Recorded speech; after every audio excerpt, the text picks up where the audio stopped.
Yes, and we want to get right to the phones this morning because on line one we have the editor of the QuorumReport.com, Mr. Scott Braddock. Scott, are you down in down South Texas way? Well, I'm in Central Texas today. You know what? Maybe getting down to South Texas would be a good idea. Maybe I should go down to the coast. Maybe I should go to Corpus or drink South some Padre pina coladas there. That'd be a nice weekend. By the Well, way, now, if you're from Lubbock's perspective, if you're in Austin, you're in South Texas. South. Well, yeah, I just want to get out of here. By the way, your legislature working so hard. They're basically off today and off on Monday as well. So a 4-day weekend for those folks. I know that you and I are all working. Well, you know, I was just talking to Chad, and I was saying, you know, that train wreck down there that they're calling the legislative session, and he said it's not a train wreck yet. And I said, well, then they've got their engines pointed toward one another on the same track, going full speed, playing chicken. I mean, it's coming.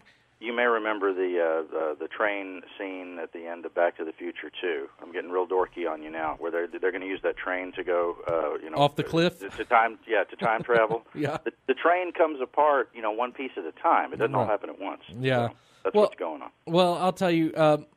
So one thing I wanted to bring up, and this is because I've been checking Twitter. I saw Chad's response and some of yours as well.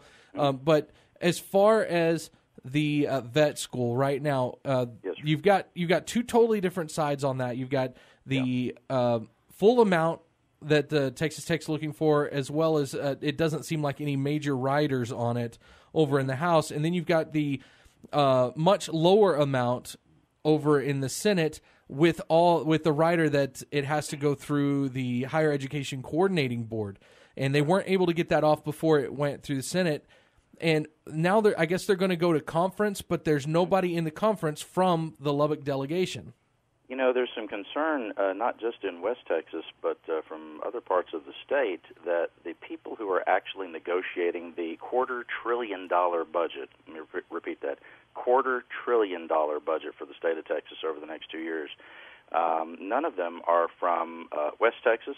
None are from North Texas. On the House side, on the Senate side, there are some North Texas folks, but 4 of 5 on the House side, for example, are all from the Houston area.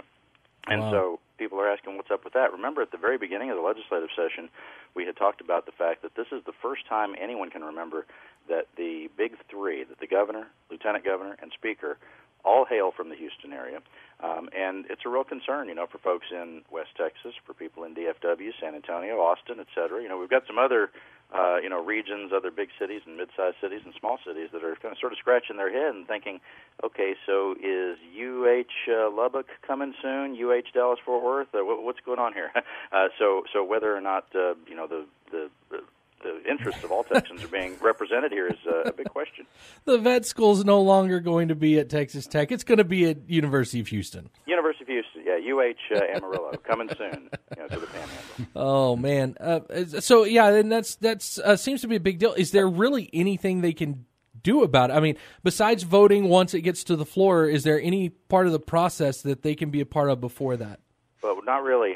They can try to communicate to the people who are negotiating this stuff, and just to back up for the listeners for a second, so that we're sure that everybody understands how this process works, because it's a little arcane. The House and Senate both pass a version of the budget, right? And they've both done that. Right. And you mentioned what's in there for the vet school.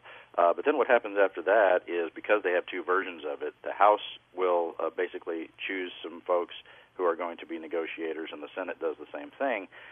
And the real question is, whose interests are, being represented here when you have most of the folks hailing from the Houston area, most of the folks, and nobody from West Texas, and not from other parts of the state either.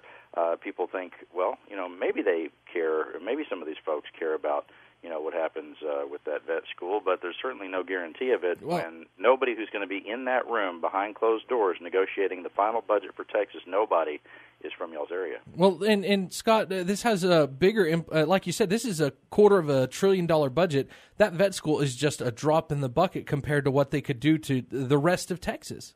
Right.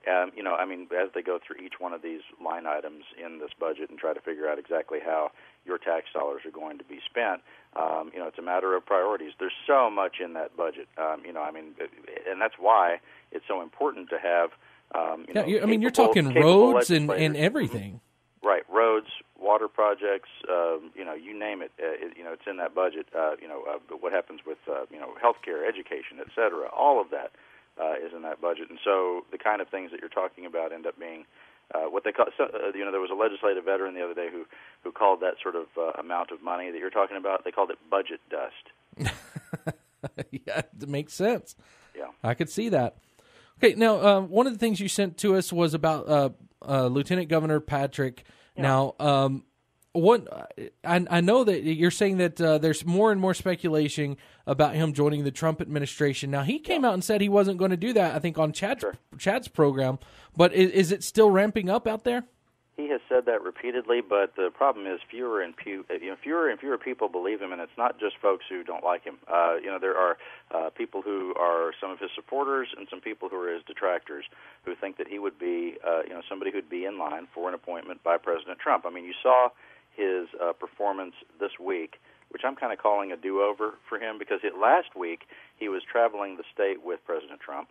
He was in the Houston area, then in San Antonio, and they had held some press conferences, and there was some executive orders signed in the Houston area, and Patrick was there sort of nodding along as the president was speaking. A lot of this centering on the controversy on the border and the Texas Senate passing a resolution that says there is a crisis along the border. Then he held this press conference just this past week where he, again, repeated everything that was in that resolution from 2 weeks ago, but where President Trump was sort of the star last week when they were touring the state together, Lieutenant Governor Patrick was the star this week, and he was very fired up. He was banging his fist on the table, talking about the tragedies unfolding along the border, which is true.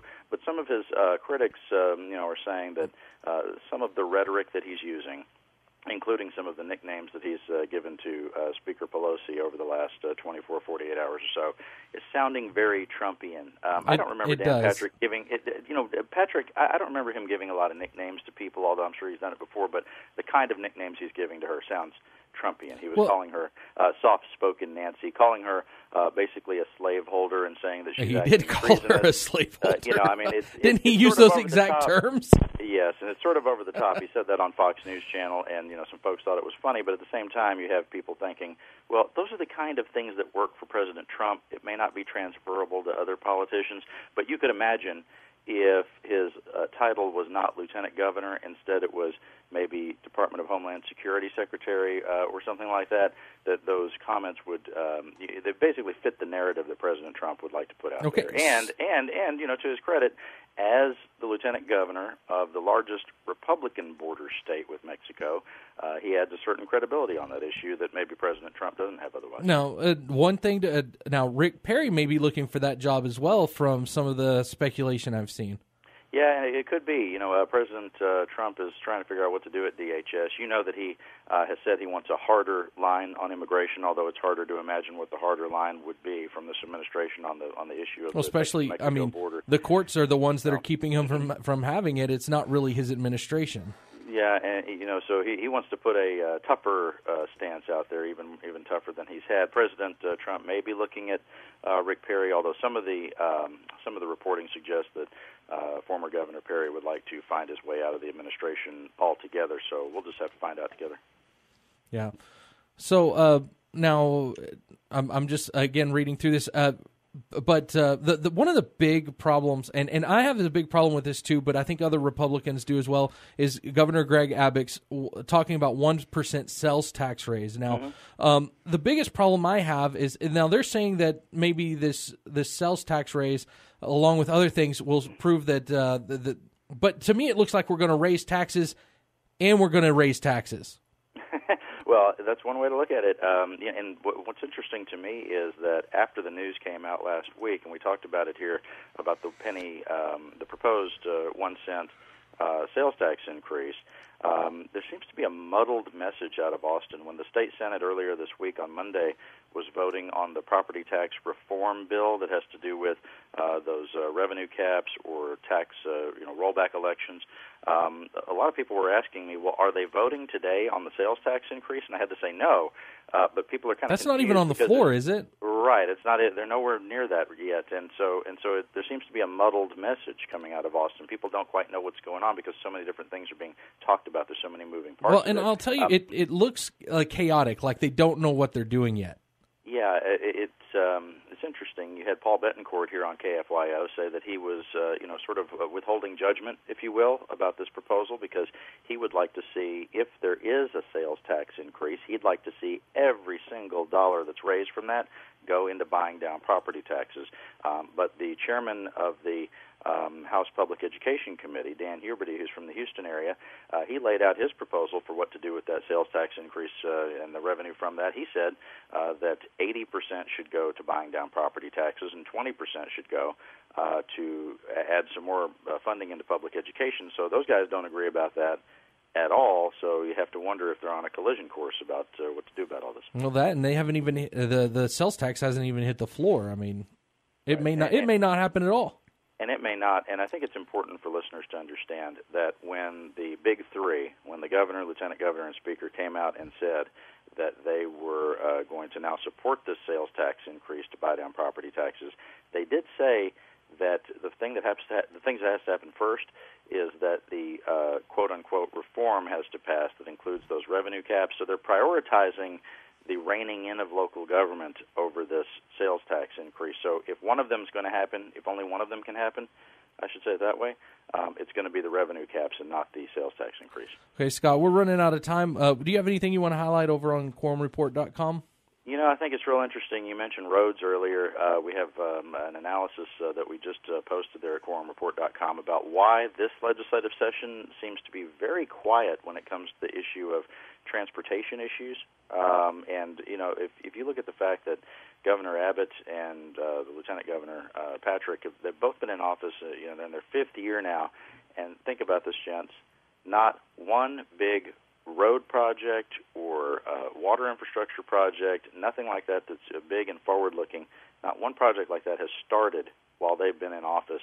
People are starting to wonder why that is. That wasn't the case under Governor Bush or Governor Perry, and we're taking a look at that at quorumreport.com. And, of course, we let you know what's happening at your Texas Capitol each and every day when there's real news from Austin, not fake news, but real news. You'll hear about it if you sign up for our free emails at quorumreport.com. All right, Scott, thanks. Scott Braddock, editor of the Quorum Report. We'll talk to you again next Friday. Thanks, Matt. Talk soon. All right, thanks. Bye.